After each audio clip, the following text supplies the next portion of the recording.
Vamos falar de licitações, então, por favor, não vai embora, porque isso que eu vou falar é muito importante para vocês. Eu pensei em trazer um tema ligado às empresas e ao momento, né? Aquilo que vocês possam vir a atuar na prática, aquilo que vocês possam pegar. Bom, peguei um tema que vocês pudessem, se servidores públicos atuar, se advogados atuar, se empresários atuar. Disse o seguinte, vou falar sobre licitações e contratos voltados para as micro e pequenas empresas. Mas por que licitações e contratos voltados para as micro e pequenas empresas? Porque, obviamente, vocês conhecem o artigo 179 da Constituição Federal e sabem que elas possuem um tratamento diferenciado. Este tratamento diferenciado vem aí estabelecido justamente na Lei Complementar número 123, que a prof. Grace falou agora há pouco, o professor Guilherme falou lá atrás, que é o Estatuto Jurídico das Micro e Pequenas Empresas. Eu vou colocar o meu PowerPointzinho, algo simples que eu preparei para vocês aqui, tá? Mas foi de coração aí para vocês estarem acompanhando, tá? Coloquei, esse meu PowerPoint tem uma tela, um lado marrom, que é justamente para vocês arrastarem a janelinha de vocês e colocarem ali para não atrapalhar, tá? De vocês enxergarem. E aqui a gente vai tocando, tá, gente? Convido aqueles que ainda não nos seguem, nos seguirem aí no Instagram, prof.felipe.dalenogari e se inscreverem lá no nosso canal no YouTube, youtube.com/Felipe Dalenogari lá, colocando lá. Nós temos muitas aulas de direito administrativo disponíveis lá para vocês. Estamos sempre fazendo lives e aí por diante. Pessoal, vamos lá então. Licitações e contratos para micro e pequenas empresas. Primeiro, o que é, afinal de contas, micro e pequenas empresas? A prof. Grace, agora há pouquinho, falou. Se as micro tiverem aquele faturamento, né, lá previsto na Lei Complementar 123, ela é enquadrado. Então, este faturamento, ele é muito importante. E aqui eu vou dar os bizus, vou dar a dica para advogados. Advogados que vão incomodar outras micro e pequenas empresas e advogados que vão defender micro e pequenas empresas. Por que eu digo incomodar? Você, como advogado de uma empresa em uma licitação pública, você tem que compreender que a outra empresa, que é concorrente do teu cliente, poderá estar incidindo em fraude, tá? Poderá estar incidindo em fraude. Então, tome cuidado com isso, tá? Isso é muito importante que você esteja atento. Bom, artigo 3º da Lei Complementar número 123 diz o seguinte: microempresa, receita bruta igual ou inferior a R$360 mil. Ano. Que ano? Do ano anterior, do exercício anterior. Ou seja, para concorrer em uma licitação pública com os benefícios de micro e pequena empresa, no ano de 2020, a microempresa tem que ter tido um faturamento bruto, me desculpe, faturamento é diferente de receita, uma receita bruta igual ou inferior a 360 mil. Bom, se ela ultrapassar esta receita bruta de 360 mil, calma, não se assuste, né? E você ainda não pode querer ferrar, né, o concorrente do teu cliente lá, calma. Ele poderá ser enquadrado como uma empresa de pequeno porte. Por quê? A empresa de pequeno porte, ela é aquela que tem um faturamento, desculpe mais uma vez, né? Faturamento não, tem uma receita bruta anual superior a 360 mil reais e igual ou inferior a 4.800.000 reais. Professor, no que isso vai influenciar? Gente, olha só, dica de ouro para quem é pregoeiro, né, para quem trabalha com licitações desde 2008. Muitas empresas atingem este faturamento, tá? Ultrapassam este faturamento, perdem a característica de empresa de pequeno porte ou microempresa e não alteram a sua situação junto à junta comercial ou junto à Receita Federal. e continuam usufruindo dos benefícios de micro ou pequena empresa. E em matéria de licitações públicas, elas terão um benefício muito grande. Elas terão licitações exclusivas para elas. Elas terão cotas em licitações públicas. Elas terão critério favorecido, diferenciado em situações de desempate, como o chamado desempate ficto. Veja, a administração pública é obrigada, e logo eu vou mostrar o slide para vocês, a administração pública é obrigada a realizar licitações exclusivas para micro e pequenas empresas em valor de até R$80 mil. Aí, uma empresa ultrapassou no exercício anterior os R$4.800.000, mas ela ficou quietinha. Ela ficou quietinha, não informou e continua participando de licitações como uma micro e pequena empresa. Ela apresenta uma declaração dizendo que ela é micro e pequena empresa. Lá na junta comercial, ela está como uma micro e pequena empresa. Perante a Receita Federal, ela está como uma micro ou pequena empresa e continua quietinha. Agora, bom, ela não poderia estar utilizando deste benefício. E você, muitas vezes, pode ser um advogado da empresa que ficou em segundo lugar, que perdeu para ela. E aí, com uma simples busca no Transparência, por exemplo, é isso que eu dou a dica aqui, uma simples busca no portal de Transparência, você joga o nome empresarial dela, joga o CNPJ, e você já consegue verificar que só para a União, só da União, ela recebeu, no ano anterior, muito mais que R$4.800.000. Está lá no site do Transparência. Um exemplo de comprovação. Eu, como pregoeiro, né, no momento em uma habilitação, eu faço isso por precaução. Eu vou no Transparência, jogo cada uma delas e vejo ali o faturamento do ano anterior, né, no ano anterior, para ver. Está lá muito mais que R$4.800.000.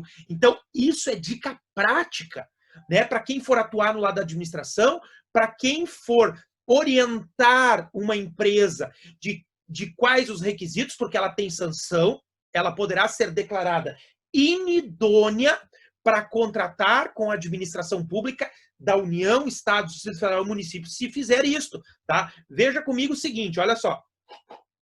Aqui no âmbito da União, no âmbito federal, o decreto 8538, este decreto número 8538 de 2015, né, ele diz que lá no seu artigo 13, o licitante é responsável por solicitar seu desenquadramento da condição de microempresa ou empresa de pequeno porte quando houver ultrapassado o limite de faturamento estabelecido lá no artigo 3º, tá?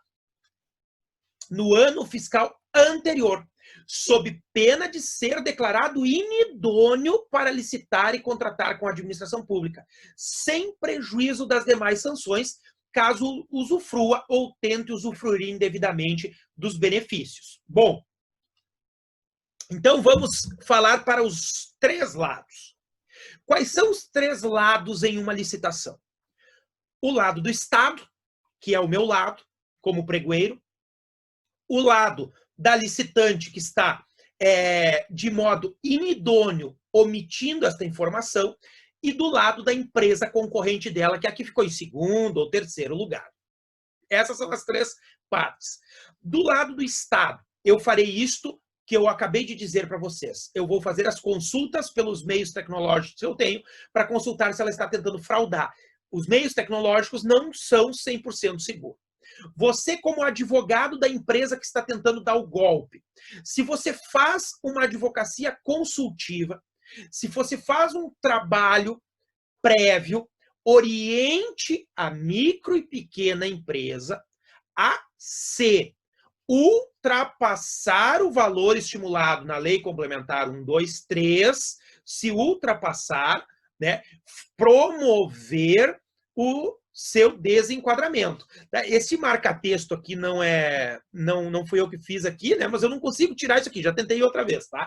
Deve ser alguém aí que passou o dedo na tela, alguma coisa assim, e apareceu. Oriente isso, perfeito? Você, como advogado da empresa concorrente, que ficou em segundo lugar, né, faça o quê? Verifique as situações, a situação, se ela não ultrapassou. E dica, verifique no site de transparência do governo federal, transparência.gov.br, no exercício anterior, quanto ela recebeu do governo, verifique qual o estado desta empresa e entre no portal de transparência do estado e ainda se o do município onde ela está sediada tiver, também. Porque se uma empresa participa de licitação na qual você está concorrendo, possivelmente ela participa de muitas licitações. Na União, no estado onde ela está sediada, então isso é dica de ouro para você verificar. E se você verificou que ela ultrapassou, você poderá, se ainda estiver no curso da licitação, diligenciar pela inabilitação dela na fase recursal, né? Ou ainda, a qualquer momento, porque é dever da comissão de licitação do pregoeiro, sobrevindo fatos novos que levem à fraude processual administrativa, promover a inabilitação subsequente dela e as medidas sancionatórias necessárias, como a implementação do processo para declaração de inidoneidade. Então, veja que você pode e deve, né, na defesa do interesse do teu cliente, promover isso. Ela deve apresentar esta declaração, isso está no artigo 13, parágrafo 2º da lei. Deverá ser exigida do licitante a ser beneficiado a declaração, sob as penas da lei, de que cumpre os requisitos legais para qualificação como microempresa ou empresa de pequeno porte. Perfeito, gente? Até aqui? Então, né, Priscila, recolha todas as dúvidas aí, porque eu não estou acompanhando o chat, como estou em tela cheia aqui, né? Vai recolhendo todas aí para eu responder ao final para o pessoal. Gente, continuando então, né? Que tratamento diferenciado esta lei dará direito a estas empresas? O que elas têm como principais vantagens em matéria de licitações? Como eu disse, a Constituição Federal, lá no artigo 179, diz que a União, Estados, Distrito Federal e municípios vão dispensar as microempresas e as empresas de pequeno porte, assim definidas em lei, né? Assim definidas em lei, lá, conforme a gente viu, tratamento jurídico diferenciado, visando a incentivá-las pela simplificação de suas obrigações administrativas, tributárias, previdenciárias e creditícias, ou pela eliminação ou redução destas por meio da lei. Aí, a lei complementar 123 trouxe algumas medidas.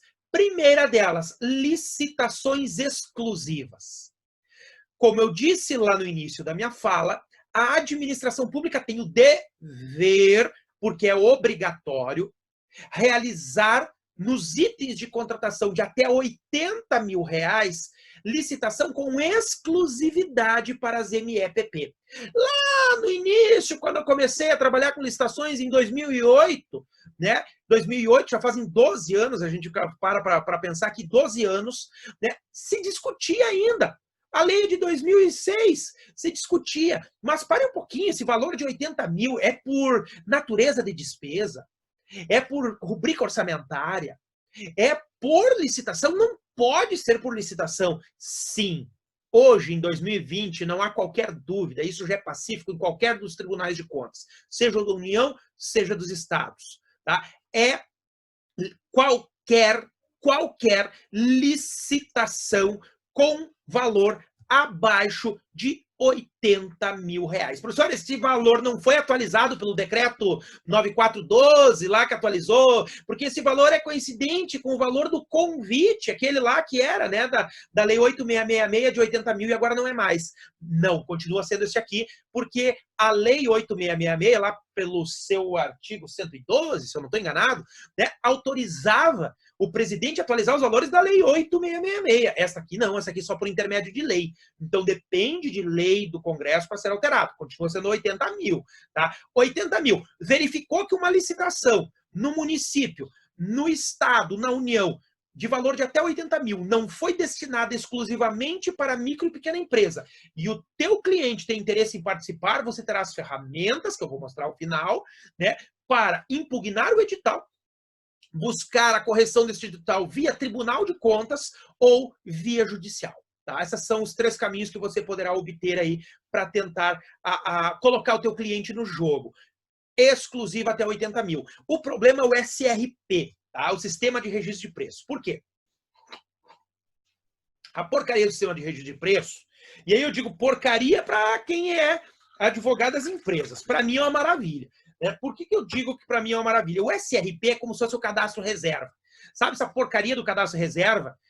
Então, eu tenho certeza que no chat todo mundo vai falar, é uma porcaria, porque faz o candidato de palhaço. Quem já fez cadastro reserva sabe disso.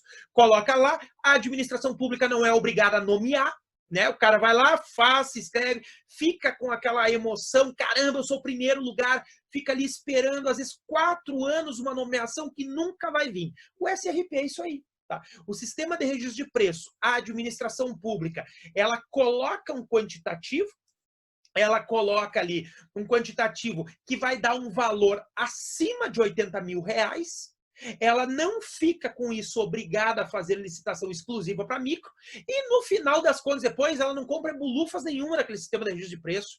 A licitante que participou fica feita de palhaça lá. Muitas vezes acontece isso. Isso é má fé da administração pública. Isso é má fé. Isso eu acho uma sacanagem. Quem defende as empresas, quem atua nas empresas, sabe que isso é muito triste. Isso é má fé, da administração pública. E isso não é incomum de acontecer. Pelo contrário, isso é muito comum.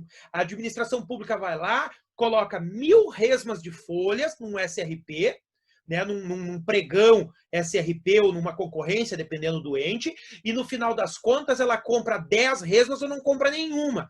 É um cadastro reserva. Agora, se ela colocou 1000 resmas de folha, quando viu, o orçamento dela já extrapolou os 80 mil e ela não está mais obrigada a fazer licitação exclusiva para micro e pequena empresa. É, na prática, uma fraude.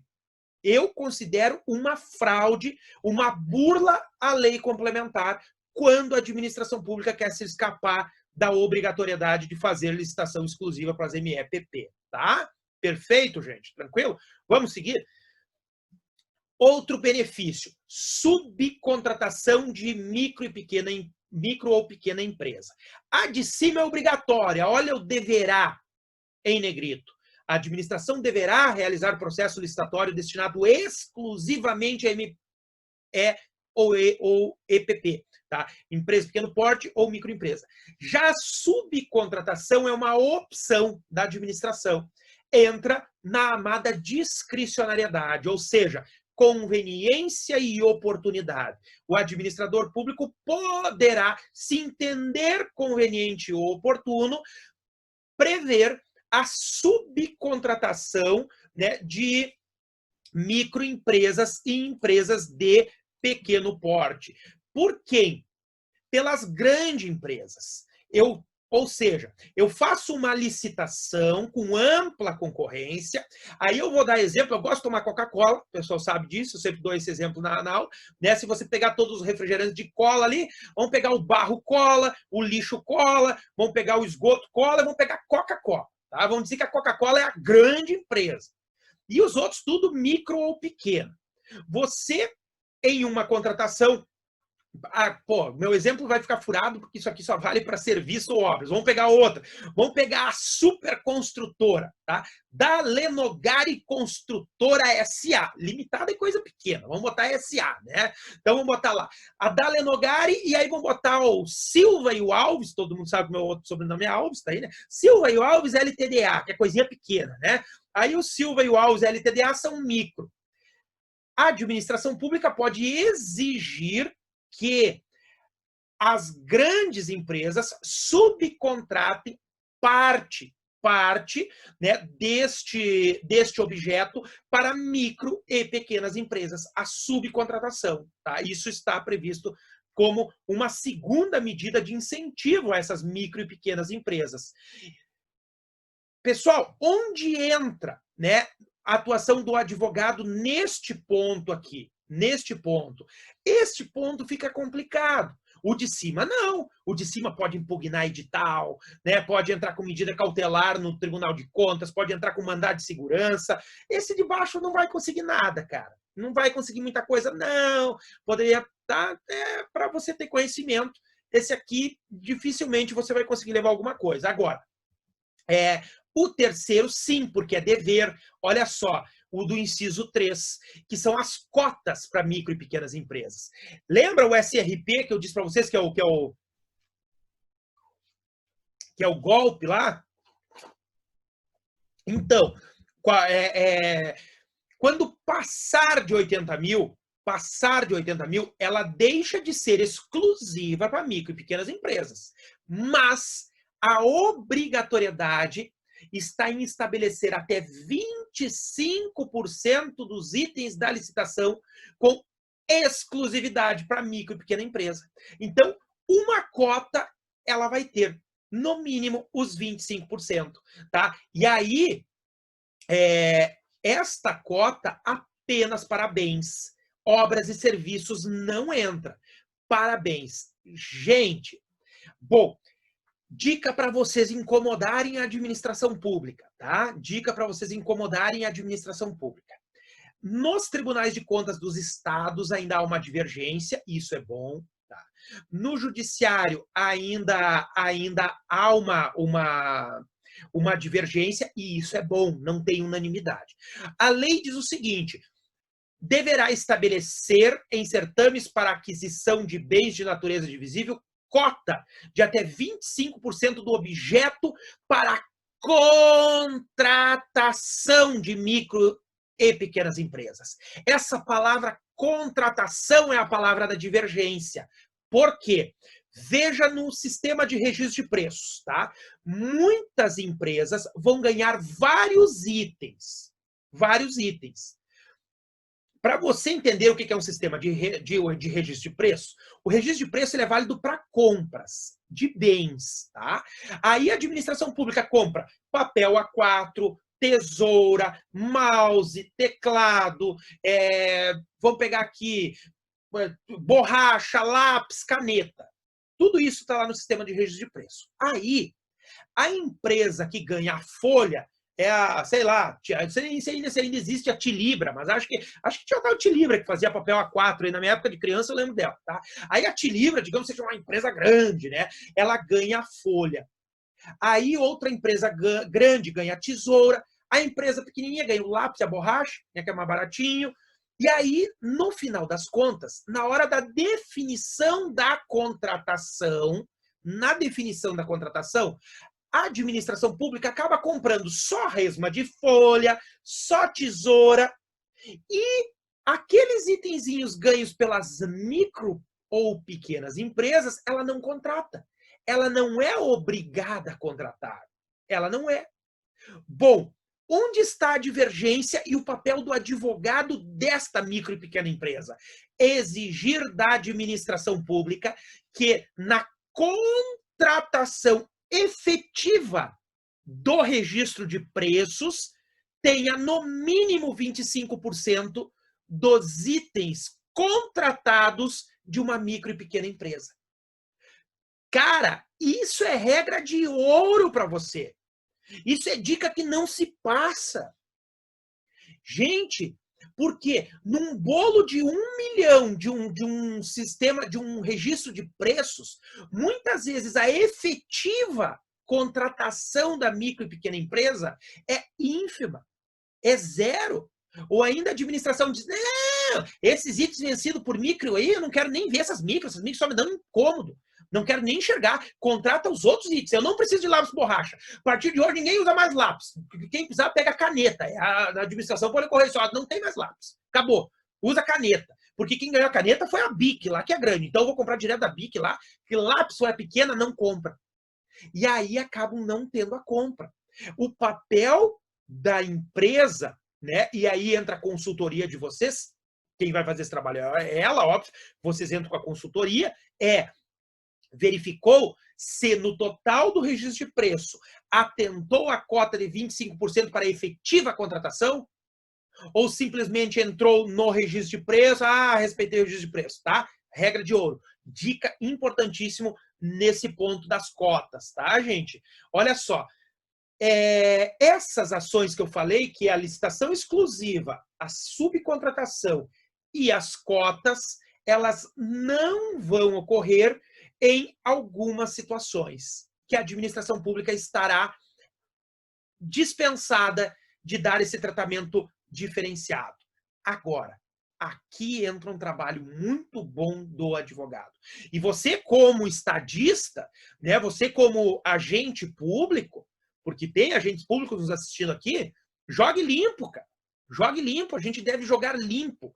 A administração pública está pautada pelo dever de boa-fé com o particular. É triste quando você vê o particular, que é contribuinte, muitas vezes, sendo feito de palhaço.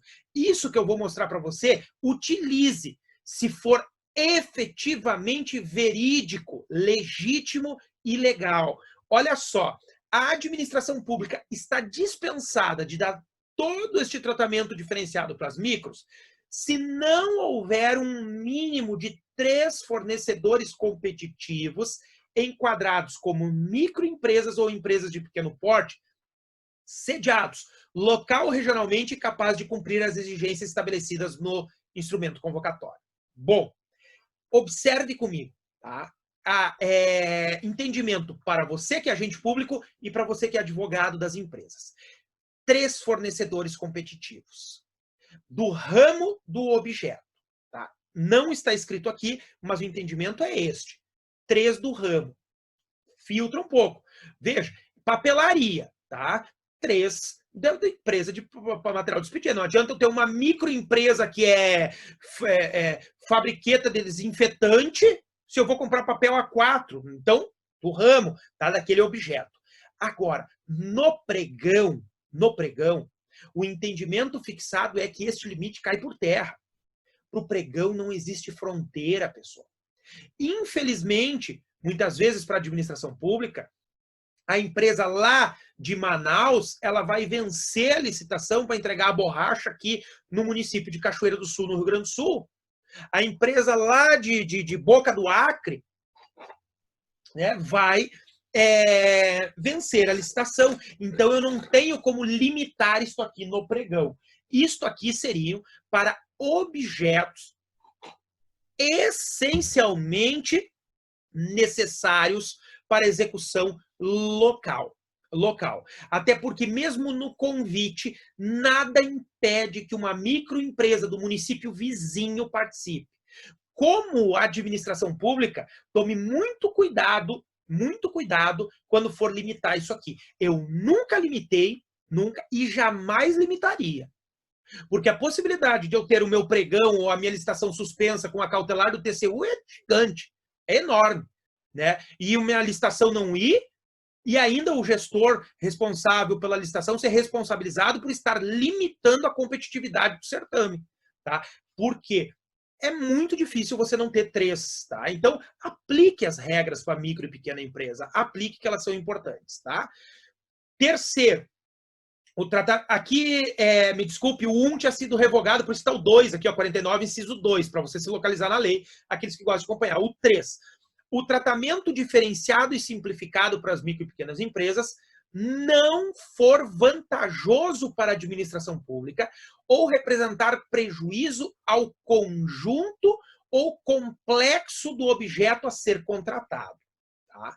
Bom, o que isso aqui pode trazer na prática para você identificar alguma situação em que eu vou desaplicar? Imagine o seguinte, vamos lá, faturamento anual de uma empresa de pequeno porte. Vamos voltar lá para a tela para vocês verem lá? Olha só, qual é o faturamento anual que vocês viram. Está na outra aqui, ó. Até 4.800.000. Aí, o Estado do Rio Grande do Sul vai construir um estádio de futebol. Como nenhum estádio de futebol no Brasil é barato, né? Você conhece, já viram o estádio de futebol no Brasil barato? Ele custa sempre 50 vezes mais que qualquer outro estádio no planeta Terra, né? O valor de um estádio de futebol é orçado em R$1 bilhão. 1 bilhão. Eu pergunto para vocês, primeiro, qual é a empresa de pequeno porte que vai conseguir fazer? Nenhuma, porque ela já vai extrapolar o orçamento. Bom, mas é o ano anterior, professor. Então tá beleza. Vamos deixar ela participar. Gente, ela não vai construir. Ela não vai construir. Tá? Ela não vai ter condições. A administração pública vai inabilitar ela em outro momento. Ela pode até participar, mas ela vai ser inabilitada.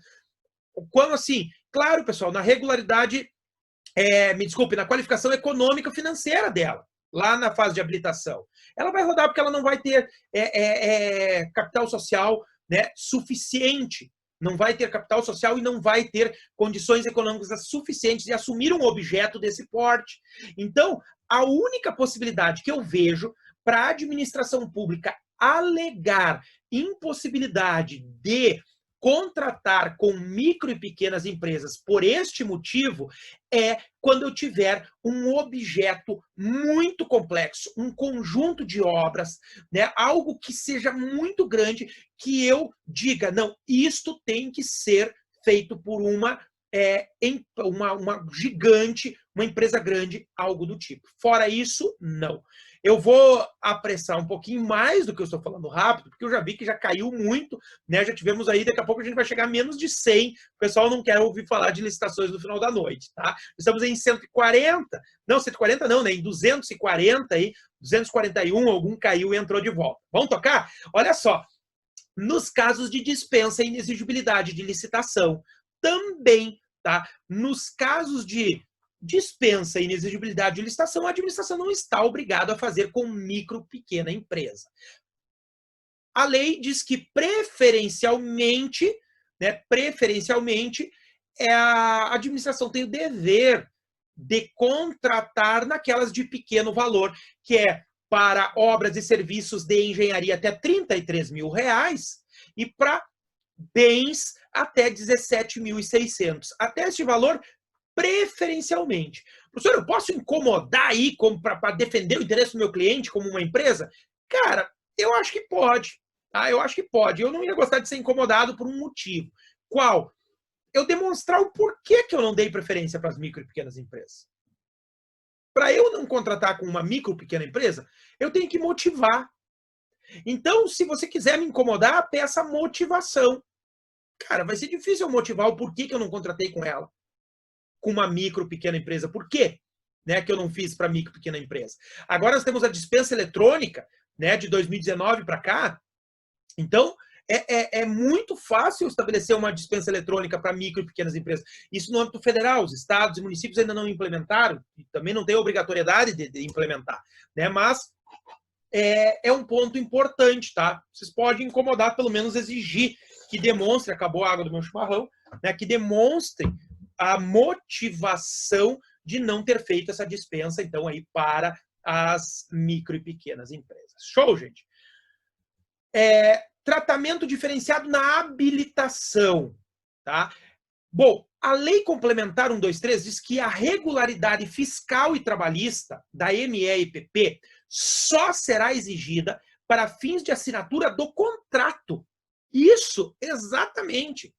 Se chegar na licitação, chegou na fase de habilitação, apresentou a certidão da Receita Federal, Estadual, Municipal vencida, ou a certidão de débitos da Justiça do Trabalho com restrição de débitos trabalhistas, tá tudo ok. Não pode inabilitar a micro e pequena empresa. O que tem que fazer? Tá?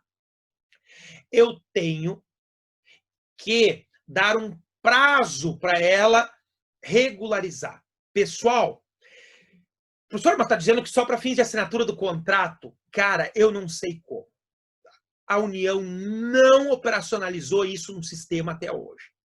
Eu digo que esta operacionalização, para mim, como um professor de direito administrativo, é contra a lege. Eu não teria como. Sabe em que momento, e quem trabalha com isso na prática, quem trabalha com pregão, trabalha com licitação, em que momento é dado preso para ela, o prazo de 5 dias para ela regularizar? Na fase de habilitação. O artigo 42, para mim, é claro, olha aqui, nas licitações públicas, a comprovação de regularidade fiscal e trabalhista das microempresas e das empresas de pequeno porte somente será exigida para efeito de assinatura do contrato. Assinatura do contrato. E a assinatura do contrato vem quando? Após a adjudicação em uma licitação tradicional da 8666 ou após a homologação no pregão da 10.520. Tem uma inversão de fases aqui, né? A lei inverte. Depois disso. Então, eu teria que habilitar, meu entendimento, tá? Eu teria que habilitar a empresa, mesmo com a restrição, e depois, na hora de convocar ela para assinar o contrato, assinar o contrato, aí sim, se ela apresentar a restrição, dar o prazo. Porque eu só declaro ela como vencedora quando eu adjudico. Este é o meu entendimento. Mas, se vocês entrarem lá no sistema Comprasnet, né, no site de compras governamental lá da União, forem participar de um pregão, vocês verão, né, que este prazo é dado ainda na fase de habilitação. E é óbvio porque o pensamento de Estado é, cara, que droga isso, eu vou ter que habilitar uma empresa, vou homologar o certame, vou chegar lá na frente, ela não vai regularizar a situação dela, e o que eu vou fazer? Eu vou ter que ficar convocando uma segunda colocada, porque ela não colocou em dia, uma terceira. A administração olhou a lei, viu a cacaca que a lei fez para ela, obviamente, porque isso é uma porcaria para vocês. Se fosse seguir isso que eu estou falando para vocês como agente de Estado, isso é uma porcaria para mim. É óbvio que vai acontecer isso. Acontece isso na habilitação, elas não colocam em dia a documentação na habilitação. Imagina eu tocar para frente todo o certame, então eu já corto mal pela raiz. Foi isso que a administração fez, tá? O que diz aqui o 43? Ó? Elas devem apresentar as certidões mesmo que vencida. Aí, na sequência, o parágrafo 1º vai dizer, ó, havendo alguma restrição na comprovação da regularidade fiscal e trabalhista, será assegurado prazo de 5 dias úteis, cujo termo inicial corresponderá ao momento em que o proponente for declarado vencedor do certame. E para mim, um pobre coitado aqui do interior do Rio Grande do Sul, que não tenho voz, o momento em que a empresa é declarado vencedor do certame é a partir do momento em que eu adjudico para ela o direito de contratar. Ou seja, na adjudicação. E a Lei 10.520 quis inverter esse negócio, colocou lá a homologação depois. Se vocês procurarem qualquer livro de direito administrativo que se preste, vocês verão que o conceito de adjudicação é dar ao vencedor o direito de contratar. É aquele momento em que eu declaro, você foi vencedor da licitação. Então era a partir do final. Senão não teria lógica. Como que eu vou dizer em um artigo, vou voltar para vocês verem, olhe o artigo 42, leia comigo. Nas licitações públicas, a comprovação de regularidade fiscal e trabalhista das microempresas e empresas de pequeno porte somente será exigida para efeito de assinatura do contrato. E como que eu vou dizer que lá na fase de habilitação eu vou dar o prazo de 5 dias úteis para ela regularizar? Se não regularizar, aí sim eu vou inabilitar. Ou seja, ela nem foi declarada vencedora do certame ainda, cara. Então, a operacionalização do sistema, para mim, é contra a lege. É contra a lege, tá? Agora, isso é feito lá na prática. Aqui a lei, naqueles que participam de licitação em municípios, em estados, vocês podem exigir isso. Lá no pregão vocês não vão conseguir muito, porque o pregão é pronto. Agora, nas outras licitações, nas licitações presenciais, como advogados da empresa inabilitada lá, briguem por isso. Vocês vão ganhar tempo para o cliente de vocês colocar em dia. E esse prazo é de 5 dias úteis, prorrogável por igual período, uma única vez, a critério da administração. É discricionário dela, tá? Eu não prorrogo, não prorrogaria. Muito difícil, às vezes. Não colocou, só está me travando o meu processo, tá? Mas é a critério da administração. Ou seja, mediante requerimento essa prorrogação. Tem que requerer, tá? Vamos tocar, gente? Ó. E aí, sabendo disso, tá? Sabendo disso, o que vocês, como advogados, poderão fazer? Quais as ferramentas que vocês têm na mão para defender o interesse do cliente de vocês? Primeiro, a impugnação ao edital. Tá? Olhou o edital, não é exclusivo para micro ou pequena empresa. Não tem cotas. Não tem cotas. Impugne o edital. A Priscila, né, que está aqui nos auxiliando aí, a Priscila, ela muitas vezes defende o interesse de um conselho aí, que eu não vou dizer de qual área, da área da saúde. Né? E a Priscila é a campeã número 1 de impugnar edital. Ela é impugnadora de edital. Edital do Exército, ela ama impugnar. Né? Edital de contratação desses para temporário, né? De concurso, ama. Ela faz uma por dia, mais ou menos. Né? Do estado, município, então uma por dia. Impugnação edital. E ela é testemunha de quantas impugnações ela consegue fazer os caras mudarem o edital. Então, primeiro, impugnem o edital. Fundamento lá no artigo 41, né, da Lei 8.666. Ó. Qualquer cidadão é parte legítima para impugnar edital de licitação por irregularidade na aplicação da Lei 8.666. Está aqui o prazo do pedido até 5 dias úteis, a administração tem 3 dias para responder. Né? Se não conseguir a impugnação do edital, aí vem a segunda medida. Tá? Eu coloquei aqui os dispositivos, mas eu vou passar aqui, porque aí vocês vão ler depois, estudando a lei, né, ela vai poder, se vocês impugnarem, vocês não ficam impedidos de participar da licitação, tá? Enquanto a administração pública não responder à impugnação, isso é uma dica, ó. Parágrafo terceiro, a impugnação feita tempestiva pelo licitante não impedirá de participar do processo licitatório até o trânsito em julgado da decisão administrativa. Se vocês impugnarem, o cliente de vocês consegue continuar no certame, enquanto a administração não dá uma resposta, tá? Seguindo, não conseguiu sucesso na impugnação. Velho, pau no Tribunal de Contas. Tanto o TCU quanto os TCEs, Tribunal de Contas dos Estados, para os estados e municípios, eles possuem a medida cautelar. A medida cautelar, tá? O que é a medida cautelar?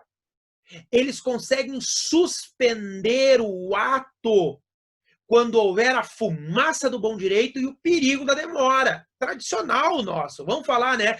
No fumo boni iuris e o perigo in mora. Quando houver esses dois elementos, o tribunal determina a imediata suspensão da licitação. Vai parar tudo. A administração odeia isso. Pô, não tem nada pior. Solicita informações para a autoridade administrativa. Vai lá o Felipe prestar informações de por que fez aquela medida contrária à lei em primeiro momento. Né? Pode ser contrária à lei. A partir dali o Felipe não dorme mais, porque eu já estou aqui ó, de uma multa do Tribunal de Contas. Tá? Já estou ali. Eu, no meu CPF, pagando do meu bolso. Né? Eu que assinei o edital. Então, o Tribunal de Contas é uma... Cara, a administração tem muito mais receio do Tribunal de Contas do que do Judiciário. Muito mais, não tenha dúvidas disso. Em matéria de licitações e contratos, a jurisprudência para vocês trabalharem na prática é TC, velho. TCU, TCE... O cara botou uma jurisprudência lá administrativamente de STF, do STJ. Ah, legal, que bonito isso aqui. A administração não entende. Botou do TCU, botou do Tribunal de Contas. O cara já, ó, porque ele sabe que TC é ferro, dói no bolso. Então, faz uma representação para o Tribunal de Contas pedindo a suspensão liminar e a análise da cláusula do edital. O tribunal poderá determinar a correção desta cláusula. E ainda, dependendo da situação, você pode requerer, inclusive, a imposição de sanções ao administrador. Não faça isso, eu fico com pena. Não faça isso, não peça. Peça só o cliente, só o interesse da tua empresa, tá? Mas é possível. Olha o 113, parágrafo 3º. Qualquer licitante, da Lei 8.666, tá? Qualquer licitante, contratado ou pessoa física ou jurídica, poderá representar ao Tribunal de Contas ou aos órgãos integrantes do sistema de controle interno contra irregularidades na aplicação desta lei, para os fins do disposto desse artigo, que é lá, né, a correção de atitudes da administração pública. Aqui eu falo isso, gente, né, e eu estou falando, a administração tem que fazer o que a lei diz. Legalidade estrita. Agiu dentro da lei, não vai ter problema nenhum no Tribunal de Contas, concorda comigo? Agiu fora da lei, se o Tribunal de Contas achar que tem que retificar, que retifique o edital. O sistema existe para isso. Cada um faz a sua parte. Eu tenho que fazer a minha, vocês fazem a parte defendendo o interesse do cliente de vocês. Acabou. Né? Não é... Muita gente não compreende isso. É assim que funciona. Tá? Chegando, olha só o que dá o amparo para vocês pedirem nas representações do Tribunal de Contas. O artigo 71 da Constituição Federal vai dizer que o Tribunal de Contas poderá assinalar prazo para que o órgão ou entidade adote as providências necessárias ao exato cumprimento da lei se verificada ilegalidade. Entendeu? O tribunal determina a correção do edital, a destinação daquela licitação exclusiva para micro e pequena empresa. Cara, olhou uma licitação, menos de 80 mil. Não é para micro e pequena empresa. Tua empresa é uma micro e pequena. Representação ao Tribunal de Contas. O Tribunal de Contas vai mandar fazer exclusivo para micro e pequena empresa. Inciso 10 do 71. Sustar-se não atendido a execução do ato impugnado, comunicando a decisão à Câmara dos Deputados e ao Senado. Tá? E aí, lá na lei orgânica do TCU, cada Tribunal de Contas vai ter o seu. Então, olhe no seu, quando você for olhar o TCE, cada TCE tem sua lei orgânica, cada TCE tem seu regimento interno. Eu peguei o da União aqui para fins de palestra. Né? Lá na lei vai ter o artigo 45. Ó. Verificada a ilegalidade de ato ou contrato, o tribunal, na forma estabelecida no regimento interno, assinalará prazo para que o responsável adote as providências necessárias ao exato cumprimento da lei, fazendo indicação expressa dos dispositivos a serem observados. É aqui que o tribunal vai determinar a correção do edital. E o regimento interno do TCU vai ter aqui, eu vou puxar aqui para vocês não me abandonarem de uma vez, que eu tenho aviso para dar para vocês ao final, né? O regimento interno do TCU, no seu artigo 276, vai trazer a medida cautelar. Tá? Olha só, o plenário, o relator ou o presidente do tribunal, em caso de urgência, de fundado receio de grave lesão ao erário, ao interesse público ou de risco de ineficácia da decisão, ou seja, fumaça do bom direito e perigo da demora, poderá, de ofício ou mediante provocação, adotar medida cautelar inaudita altera pars ou não, ou seja, sem ouvir a parte contrária ou não, com ou sem a prévia oitiva da parte, determinando, entre outras providências, a suspensão do ato ou do procedimento impugnado até que o tribunal decida sobre o mérito da questão suscitada. Então, essa é a medida cautelar tão famosa que não se aprende na graduação, não se aprende em lugar nenhum e que é indispensável para o advogado que trabalha com licitações e contratos. É incrível o quanto o profissional desconhece as medidas cautelares no Tribunal de Contas. Né? Impressionante. Isso aqui, agora nós temos um curso de prática administrativa, o lançamento é sexta-feira lá no CEISC, né? O que eu vou trabalhar na prática é exatamente em cima de medidas cautelares, é o que o advogado tem que saber. Só prática em direito administrativo. Vamos peticionar, vamos fazer um modelo de representação, como é feito, como eu faço, como é que eu mando para o tribunal. Professor, eu mando por e-mail, eu mando por telefone, velho, isso aqui vai até de aviãozinho. Pega, abana um pombo passando em cima do pátio, ata na perninha dele e manda para Brasília para o TCU. Chega de qualquer modo, por e-mail, por fax, por aviãozinho, de qualquer jeito chega. Tá? Agora, tem que conhecer o caminho, tá bem? Gente, por fim, né, medida principal para atacar mandado de segurança, para atacar se não der certo no Tribunal de Contas. Tá? Tente o Tribunal de Contas primeiro. É muito mais rápido e eficiente. Não deu certo no Tribunal de Contas, Poder Judiciário. Poder Judiciário. Através do quê? Medida de segurança, mandado de segurança. Pedindo uma medida, que eu tinha falado antes, medida liminar. Mandado de segurança. Professor, por que mandado de segurança? Isso aqui comporta discussão de matéria jurídica e prova documental. Qual é a outra prova que você precisa, cara? Envolvendo tudo isso que eu mostrei para vocês atrás. Qual é a prova? Não tem que remoer prova. É mandado de segurança na cabeça. Tá? E por que o mandado de segurança? É menos custoso para o teu cliente. Você não é condenado em honorários. Você pode pedir a ação anulatória, lá pelo procedimento comum, a nossa ex-ordinária, né? Eu digo a ex-ordinária porque a ordinária, coitada, morreu lá com o novo CPC, a nossa amada ordinária. Morreu, você pode entrar com ação anulatória. Né? Agora, se o teu cliente tiver o pedido julgado improcedente, ele vai ser condenado em custas e honorários. E no mandado de segurança, não. No mandado de segurança, pelo menos, é só as custas. Tá? Só as custas. Então, sempre pense nisso. que o teu cliente pode ser condenado a pagar e você virar para o teu cliente e dizer, cara, pô, aconteceu comigo na prática aqui, né? O cara num jeque aqui, o cara contra a companhia aérea, para variar, né? Era contra a Gol. O cara entrou no jeque, aí disse, não, eu vou fazer um recurso para nós, aí a gente pede a JG, e aí se o juiz indeferir a JG, eu peço a desistência do recurso. Eu nem olhei aquele troço, mandei o cara fazer. O cara foi lá, né, pediu a JG para mim, o juiz não deu a JG coisa nenhuma, óbvio que não ia dar, ele pediu a desistência, o juiz, ferro, em custas e honorários. Aí o cara me chegou para mim, além de eu tomar ferro, porque eu tinha tomado a sentença em procedência do início, o cara me disse, tu vai ter que pagar os honorários. Cara, me deu vontade de voar no pescoço, cara, falando bem sério para vocês. E é assim que o cliente de vocês pode olhar muitas vezes. Não façam isso. Vocês vão perder um cliente, e se eu falo o nome do cara aqui, por exemplo, com 219 ao vivo, ele já perde no mínimo uns 150 clientes, potenciais clientes aqui. É assim que a empresa vai fazer com vocês. Né? O cara nem perdeu, ele tinha que pagar lá. Então, cuidem isso. Né? O mandado de segurança tem essa dica aí. Ele é menos custoso. Tem advogado, né? E eu vou dizer para vocês aqui, né? Tem advogado, não vou dizer que o cara está no evento aqui, mas o amigo nosso, que me disse esse tempinho, Felipe, eu já paguei, cara. Eu paguei custas e honorários do meu bolso para o cliente não falar mal de mim.